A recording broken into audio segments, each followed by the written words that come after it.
Foreign Peace Report, I'm Amy Goodman. In Iraq, the U.S. military has admitted to killing 4 family members and wounding another Monday in the Adwar village north of Baghdad. A couple and their 19-year-old son were instantly killed in the attack. The couple's 2 young daughters were injured. One of them later died in the hospital of her wounds, leaving her sister as the only survivor. A cousin who witnessed the killing said U.S. soldiers immediately opened fire after breaking into the home. The attack came 2 days after the U.S. admitted to killing 13 Iraqi civilians in an airstrike south of Baghdad. The dead included 2 women and an infant child. Another 2 children were wounded. Today marks the 5th anniversary of then-Secretary of State Colin Powell's speech before the UN Security Council making the case for attacking Iraq. Here in the United States, Super Tuesday has arrived. 24 states are up for grabs in what could be the decisive day in the race for the Republican and Democratic presidential nomination. Polls show Senators Hillary Clinton and Barack Obama in a dead heat in several states. Both Democratic candidates spent the day campaigning in the Northeast. Clinton addressed supporters in Massachusetts. We're supposed to plant the trees that all of you will seek shade under. We're supposed to make sure that this country remains great and good. And there is no guarantee. There's no guarantee written in some book somewhere that America will remain the greatest nation in the world. It is up to us, each and every one of us, to make the decisions that will guarantee that comes true. Obama, meanwhile, spoke in New Jersey at the Meadowlands, where he's narrowed Clinton's lead to a dead heat. If you want to keep the dream alive for those who still hunger for justice and still thirst for opportunity, then I promise you this: we will not just win here in New Jersey, we will win all across this nation on Tuesday. We will win the nomination, we will win the general election, and you and I together, we will change this country and we will change the world. Both the Clinton and Obama campaigns say they expect to race to extend into the primary contests in March and April. On the Republican side, Senator John McCain's leading national polls, but Massachusetts Governor Mitt Romney is ahead in delegate-rich California. In other campaign news, new figures show the nuclear industry is shifting its donations to Democrats. The Los Angeles Times reports Democratic candidates received $830,000 from nuclear companies last year, compared to just under $300,000 for Republicans. Barack Obama was the highest recipient of nuclear money, followed by Hillary Clinton. Neither candidate has opposed lobbying efforts to expand reliance on nuclear power. Meanwhile, a new study of the type of health care plans offered by the Clinton and Obama campaigns argues Clinton's plan would cover more uninsured Americans. The health care economist Jonathan Gruber at MIT says a Clinton type of plan would cover 45 million uninsured at a cost of $124 billion. Obama's plan would cost less at $102 billion, but would only cover 23 million people. The plans differ on requiring Americans to buy insurance. The Clinton plan would make it mandatory, while the Obama plan would only require the purchase of insurance for children. Neither plan offers the single-payer system favored by a majority of Americans, according to public opinion polls. National Journal, meanwhile, has named Obama the most liberal senator of 2007. Obama got the #1 ranking based on an analysis of 99 key Senate votes. Hillary Clinton was ranked at number 16 after placing 32nd in 2006. Overall, the 2 candidates differed on just 10 of the 267 measures they both voted on. President Bush unveiled his $3.1 trillion budget proposal Monday. The plan calls for major cuts to health spending while leaving a $400 billion deficit. The budget would extend Bush's tax cuts beyond their expiration date for 2011 at a cost of $635 billion. That in order for this economy to grow, it's important to make the tax relief permanent. And that's what this budget reflects.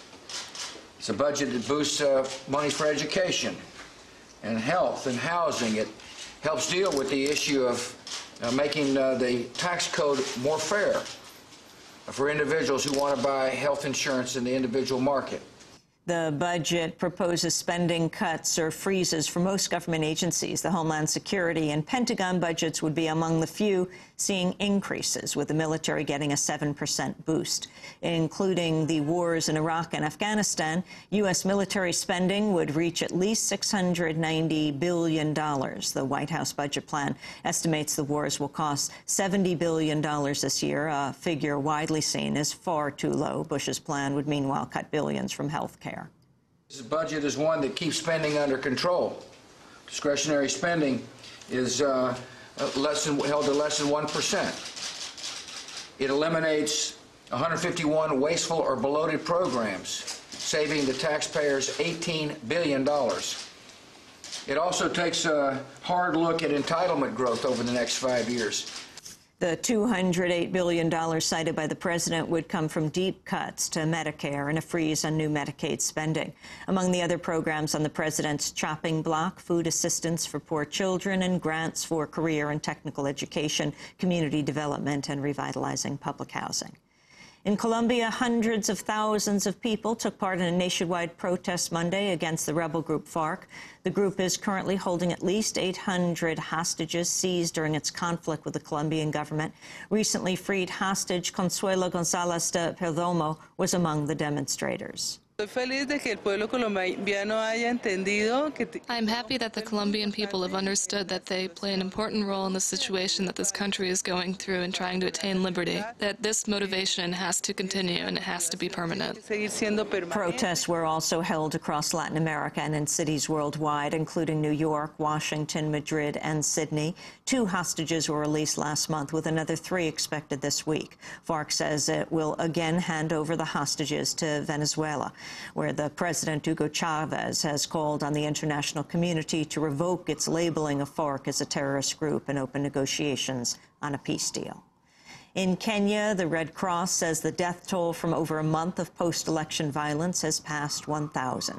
Thousands more have been wounded, 300,000 displaced in clashes since President Mwai Kibaki beat opposition leader Raila Odinga in a widely disputed vote. Former UN Secretary General Kofi Annan is in Kenya to hope broker a deal. These things begin. It's extremely difficult to bring it under control, but under control it must be brought under control. The government and the opposition and their representatives are here discussing the future of this country, discussing how we resolve these issues peacefully, and they've come up with measures that will help us get to where we want to be. Talks resumed Monday after a UN-appointed mediator withdrew from the mediation. He was accused of business ties to Odinga. A new report from New Yorker correspondent Seymour Hersh says there's no evidence that the Syrian facility bombed by Israel last September was involved in nuclear weapons. Israel says it launched the attack based on intelligence of nuclear activity, but citing American, Israeli, and Syrian sources, Hersh says Israel did not know what it was targeting. Hersh says Israel's main objective was to send a message to Iran. The annual report from the Committee to Protect Journalists says at least 65 journalists were killed around the world last year, the most since 1994. Robert Mahoney of the CPJ says most of the killings were deliberate murders. Well, it's one of the most dangerous years to be a journalist in well over a decade.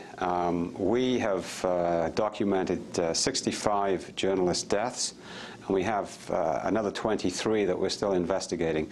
That's the highest since the wars in Rwanda and Algeria. And 75% of those journalists who were killed were deliberately murdered. They were targeted. They weren't caught in crossfire in a war. So it shows that being a journalist is an extremely dangerous profession these days.